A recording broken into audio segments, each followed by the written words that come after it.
Well, we went to skate park today, and after 3 months, we finally were able to break this thing. This is the Eachine EC30. So I went online to look for this knuckle.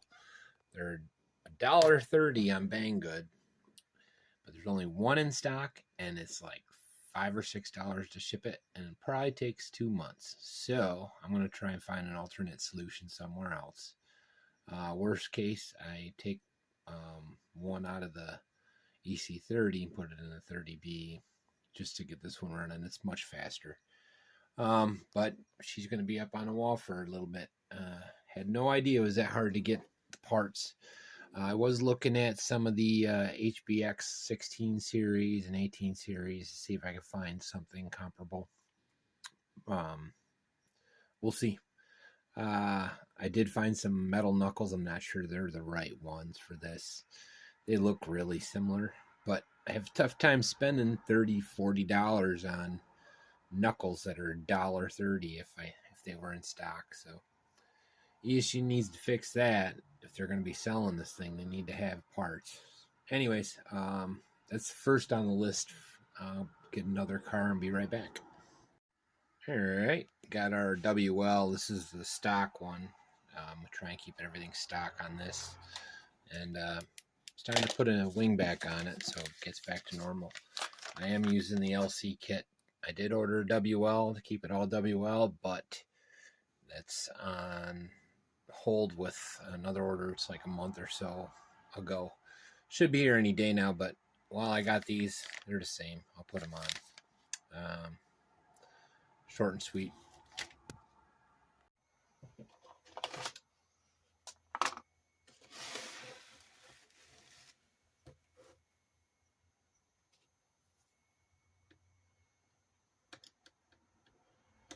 She's pretty clean.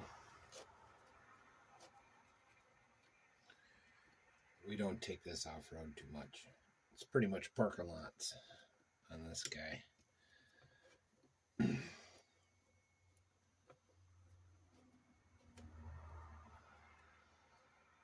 You gotta have one that I don't drive.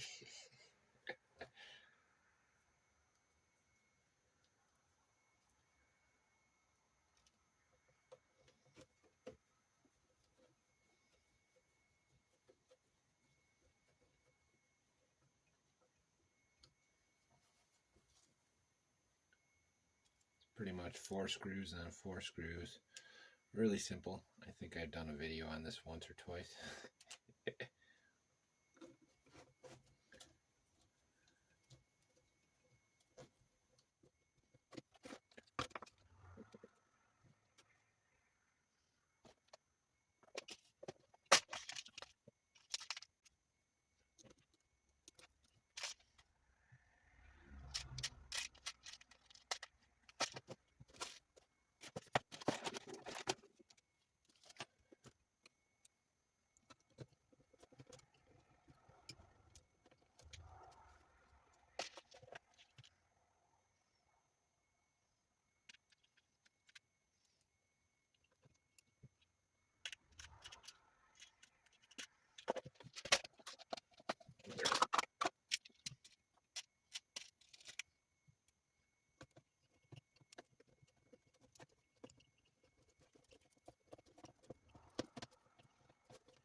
You have another wing on order.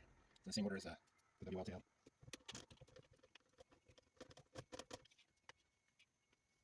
Here, go outside. Go feed him after I'm done with this one.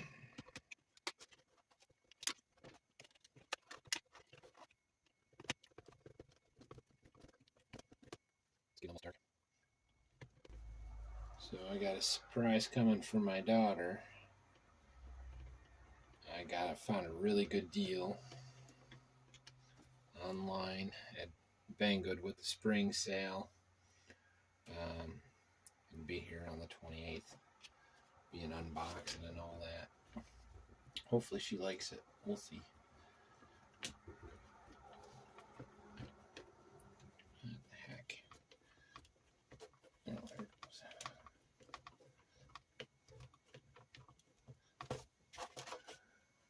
Beautiful. Make sure everything else looks good. Man, this thing is mint. Minty, minty, minty.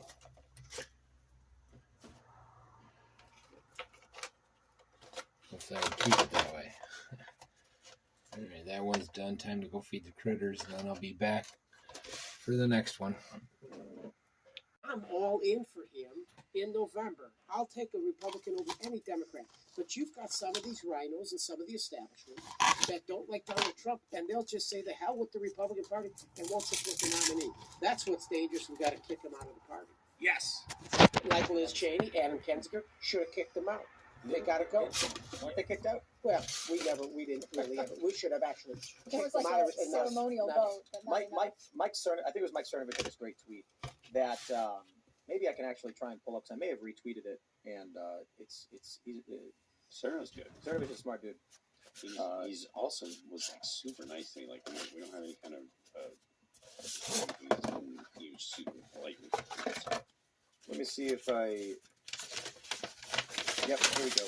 I got it. Let me pull it in. All right. He said, responding to one tweet from Daily Sunshine, Daily Sunshine says, "Can someone explain how this works? Why doesn't more crime result in people voting out those responsible for safety? How do these people stay in power in democracy? I see that it works, but I don't understand from a logical standpoint how it works." Mike Cernovich says, "Democrats do not have noble DNA. It's the real divide. Right-wing people want freedom and dignity, which is why, when we have political power, we don't use it. Utter folly. The left will live as bug men stacked on each other, pooping everywhere, needles in their arms." And he's right. So the issue is, and I think a really good example is the RNC chair, after losing and losing and losing, and just being so absurdly bad at running the show, they just re-elect the same people over and over again. It's the definition of insanity. So I suppose the issue is, it's twofold. What Mike is saying is that Republicans don't use the power. No, then you're going to lose. That's it. And the bug men are going to have it. I feel like young conservatives that I talk to nowadays are more in line with values that the Freedom Caucus is talking about, and I think that you're going to see them become more and more isolated from the Republican leadership if they continue on the path they're on, right? If the leadership of the party continues to say, no, this is the way we've always done it, and we're going to continue to do it this way, they will see youth voters pull away from them. And I think, as we know, if you can't capture young voters, then you don't really have a future. I think in some ways, time is ticking on the old guard in the Republican Party, the same way it's ticking for the old guard in the Democratic Party. I mean, they are drifting in all kinds of crazy directions that they cannot keep up with. I think DeSantis is a perfect example. I'm really off the DeSantis train. I mean, I was big on DeSantis a year ago, and following the press conference he gave, just seeing how he's been handling everything that's going on in the press, I am moving further and further away from him, because more and more he represents to me what the failures of the Republican Party are. He should have got up. When he was talking about digital currencies, and he's doing a lot of good things by being up to date with the problems we're facing, with the culture war, with economic issues. I respect that. That's a good thing. And when given the opportunity to be a leader, he said no, because he was scared. I think Ron DeSantis was scared. He was scared to say F you to the anti-Trump group, for whatever reason. If he thinks he is going to win any voter from Trump by being weaker than Trump, he is completely wrong. And I'm looking at what Mike Cernovich said, and he made a great point that Republicans, or the right, want freedom and dignity. They won't use power. He's completely right. Just a bunch of cowards. And it's just every step of the way. The Democrats, let's talk about Ilhan Omar and Marjorie Taylor Greene. Marjorie Taylor Greene gets booted off her committees because a couple of years before she's elected, she posts some rambling, incoherent thing about space lasers funded by a Rothschild bank. The media then spins that into anti-Semitism, and then she's booted from her committees because Republicans are cowards. Not all of them. Freedom Caucus, you guys are pretty good. But then you get Ilhan Omar, who makes these repeated statements in office And then they're like, well, but let's not go be too hasty there. Let's just condemn all bigotry. And that's what ends up happening. Because the Democrats, Antifa, these leftists, they can steamroll, they can firebomb, and the media protects them. And Republicans are like, well, I would say something, but the New York Times will write a mean hit piece about me. So I'm like, oh, well, I don't know. That's why people wanted Trump, because Trump told the media to F off. And so they're like, there you go, you do that, do more of that. That's why I was really excited for pushing back on Kevin McCarthy when that whole fight happened. We did, yeah. As it relates to Omar, she was removed. She was voted off of her Foreign Affairs Committee. She was. After how many years? Eric Swalwell, he was removed off of Intel because of his relationship with Yum Yum. And Fang Fang. So Yum Yum. So he's gone. But we have made it very clear. And listen, I was one of the Freedom Caucus guys that gave one of the nomination speeches for Kevin McCarthy, because I thought that the real battle in the Republican Party is going to be when this important legislation comes through, like the debt ceiling. I mean, it's been pretty easy peasy up to this point, but when we got these debt ceiling increases and trying to actually pass a budget and reduce spending, that's when it's going to start getting very, very difficult for Speaker McCarthy. And I just believe that right now, every decision that we make as the majority in the House of Representatives has to be in the best interest of getting the White House back in 2024. Because we're talking about, listen, we got a great plan, Texas. We all came together, the representatives, a good border security plan. Even if we could get that out of the House, it's that in the Senate. I mean, I don't want to be the bearer of bad news, but we could come up with all the greatest ideas in the world here in the next 2 years with a Republican majority in the House of Representatives, but going to the Senate and getting anything done, I can't tell you. So that's why right now it's all about investigations, because we got to expose these individuals, the crooks, for who they are, so we can get the White House back in 2024. But legislatively, you're just kind of running up the clock. Well, there's nothing they can do. Well, no, I think we owe it to the American people. They gave us the gavel. They're begging for leadership. So they gave us the House of Representatives. So now let's lead. Let's do everything we can to pass meaningful, conservative legislation through the House. Let the American people know that we actually really care about leadership and doing the right thing for America and America first. But then it's going to go to the Senate, run by the Democrats, and it's dead.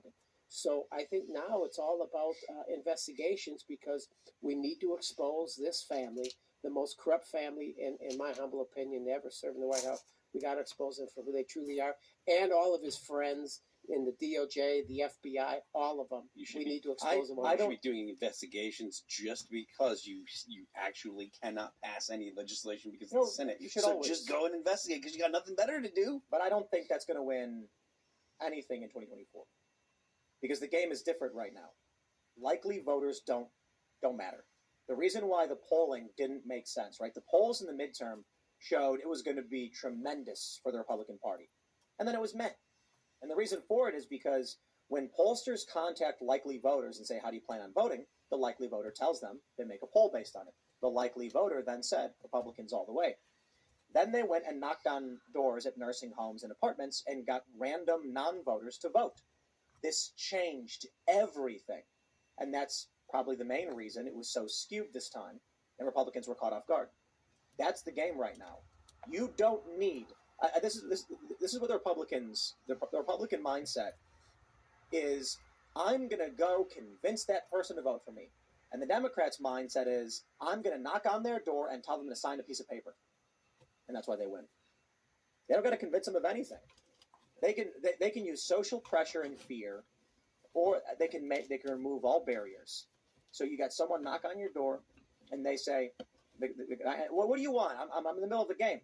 Did you fill out your mail-in vote and vote for the Democrat? No, I don't want to do it. Well, if you don't vote it, if you don't fill it out right now, I will be back here tomorrow at the same time. And if you don't do it, I'll come back. And then every day they knock on the door and the guy's like, you again? Fine, I'll fill out the thing. Here you go, man. Have a nice day. They win. That's all that matters. Going into, I'm imagining these large urban living complexes, project housing, and other developments in New York, for instance. How easy it is for two 20-year-old Democrat activists campaigning on behalf of Joe Biden or anybody else to go into one building in one day, knock on a door. Did you vote? No. Fill it out. Sign your name. I can take it for you. they turn around without moving a single inch and knock on a door behind them and get another vote. Here's the crazier thing. Each of these doors could have 2 or 3 people behind them. Within a matter of an hour, they can have 50 votes in their bag. Republicans can't do that because conservatives live in rural areas. You're going to go drive door to door. The closest neighbor to us will take you about 5 minutes to walk to, or get in your car. So what's Republican? Oh, sorry. I haven't done the research on universal ballot, how many states just mail you a ballot. I don't think it's that many. I think there are some. It's the important ones. Well, it is the important one. I understand that, and I haven't looked at the swing states, but I think, again, it goes back to the COVID with the emergency declaration. It allowed governors, secretary of states, and even county clerks to start forming their own opinion on what the emergency declaration really meant and how they could keep their people safe. Social distancing, 6 feet. Let's just mail people a ballot. You have to request a ballot by mail. So if you knock on their door and everybody's got a ballot in their I didn't. I understand, but what now in a nursing home I could understand that, because if you're over 65, it's almost automatic. If You you've ever are talking requested about one, old you're gonna law. get another one. You shouldn't have to go and reapply every time. But the fact of the matter is that's where I believe, Tim. I believe that there was the fraud, because a lot of these ballots. There's documentation out there that said I never voted, but yeah, no, you did vote. No, I never. But voted. how many stories are you talking about? Well, I'm not. I'm just saying, where there's 1, there's 2, there's 3. The point is that the process that we have, Tim, we have to get control of, because it's not fair. It's been abused. You could say, well, the Democrats are better at it. Well, maybe they truly are, but there's still many Americans, and many of them on January 6th that came up to protest this thing. Many of us are concerned about the way this country runs elections, and we have to do something about it, because we lose the integrity of our elections. And I agree with that. But if you believe that the Democrats won in that way, you will lose again in 2024.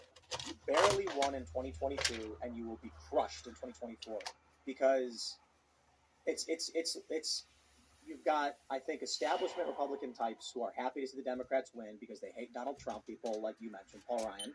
And then you have the other group that just says, because I'm sick of hearing it, I gotta be honest. Like, I remember covering all of this stuff when Texas was suing Pennsylvania, and they very carefully laid out the procedures by which they were able to boost the numbers for Democrats. And I just keep hearing over and over again, a month later, that it was Dominion, that it was China, that there were secret ballots were stuffed under tables, and I'm like, what are you talking about? They went door to door in Philadelphia.